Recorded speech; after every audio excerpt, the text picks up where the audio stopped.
تابع ویلوکاپ یکی از اون توابع معروف و پرکاربرد اکسل هستش که معمولاً هم اگر کسی تو مصاحبه‌های استخدامی اعلام بکنه که من تسلط خوبی به اکسل دارم، جز اولین سوالایی هستش که تو مصاحبه‌های استخدامی ازش میپرسن ویلوکاپ چی کار میکنه و یا اینکه یک نمونه از کاربرد ویلوکاپ رو بهمون نشون بده.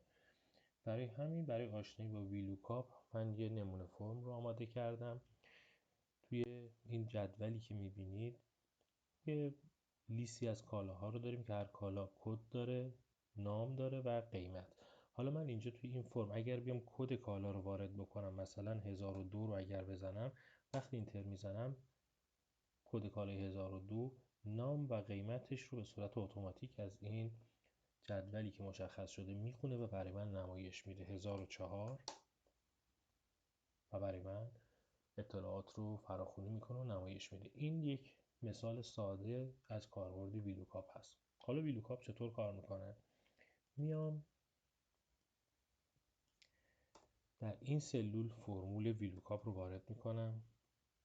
اولین چیزی که از من میخواد میگه که مشخص کن اون عددی، اون اطلاعاتی که من باید دنبالش بچرخم منشأش کجاست.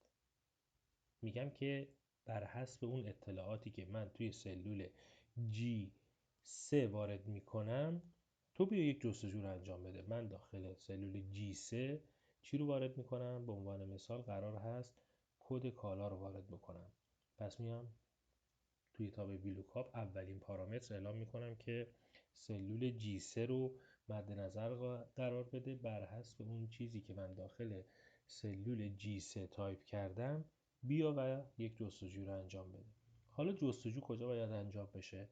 اون تیبل اره یا محدوده اطلاعاتی که باید سرچ انجام بشه رو مشخص میکنم. دقت کنید من این محدوده‌ای که میخوام مشخص بکنم الان 3 تا ستون هست: ستون کد کالا، نام کالا و قیمت.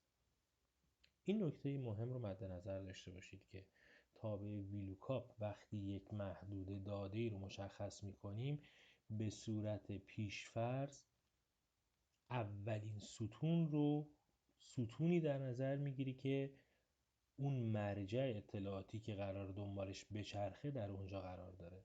یعنی من اگر فرض مثال بیام این حالت رو انتخاب بکنم، یعنی از ستون A تا ستون D رو انتخاب بکنم، با توجه به اینکه کد کالای من در ستون B تایپ شده بود، عملکرد تابع ویلوکاپ با مشکل مواجه خواهد شد. چرا؟ چون به صورت پیشفرض تابع ویلوکاپ میاد اولین ستون از محدوده‌ای که من انتخاب کردم رو جستجو میکنه. تو این مثالی که من الان قرار دادم ستون A خالی هست، اطلاعاتی که ما دنبالشیم در ستون B قرار داره. برای همین من باید بیام محدوده‌ای که انتخاب میکنم ابتدا و آغاز اون محدوده از ستون B باشه. این پس نکته اولی که باید مد نظر قرار بدید. حالا بخش دومی که میخواد چیه؟ میگه این محدوده‌ای که مشخص کردی، حالا 2 ستون هست، 3 ستون هست یا 10 ستون، در چندمین ستون من اطلاعات رو استخراج بکنم.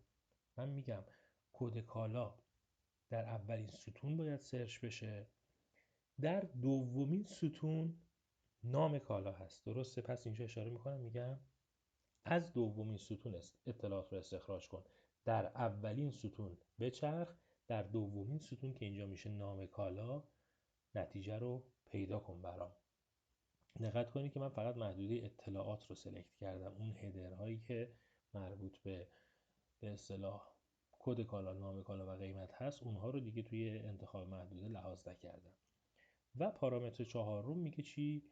میگه مشخصاً عیناً سرچ کن همین عبارتی که من سرچ کردم باید بر روی فالس قرار بگیره. پرانتز رو میبندم. الان درست شد. الان من اگر اینجا کد کالا رو 1001 وارد بکنم پنیر رو برای من استخراج بکنه.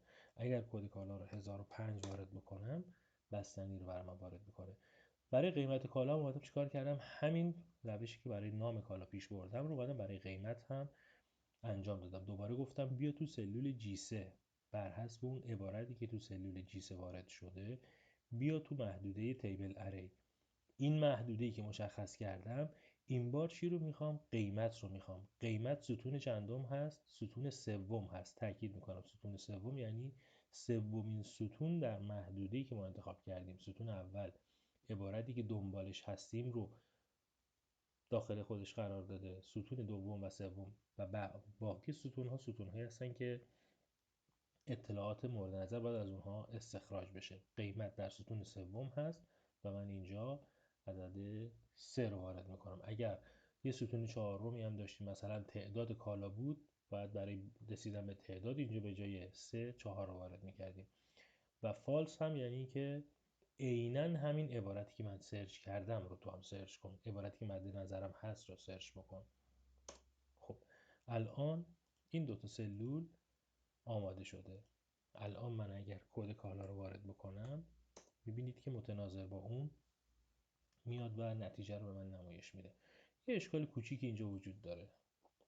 اشکال کوچیک چیه؟ من اگر اینجا کدی رو وارد نکنم به من یه پیغام خطا میده. اگر من کد کالای مثلا 1009 رو وارد بکنم باز هم به من خطای not available میده، یعنی چیزی در دسترس نیست.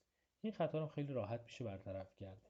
به این صورت که من میام تابع VLOOKUP رو داخل تابع IFNA if not available قرار میدم.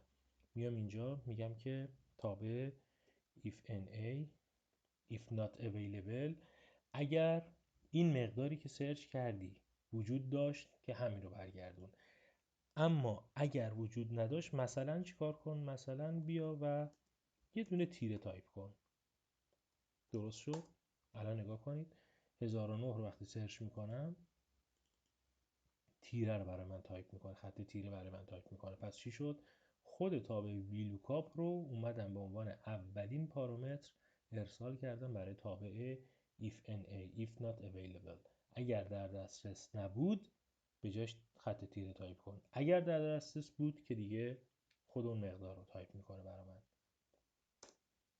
الان نگاه کنید اگر 1001 تایپ بکنم درست کار میکنه، 1002 درست کار میکنه، اگر خالی باشه درست کار میکنه. برای قیمت کالا هم بیام این مشکل رو برطرف بکنم. if na اولین پارامتر اگر وجود داشت این رو چاپ کن، اگر نبود خط تیره. و دقت کنید خط تیره داخل جفت کوتیشن قرار میگیره. درست شد؟ وقتی خالی هست خط تیره رو نشون میده. 1001 1002 1009 که وجود نداره خط تیره تایپ میکنه.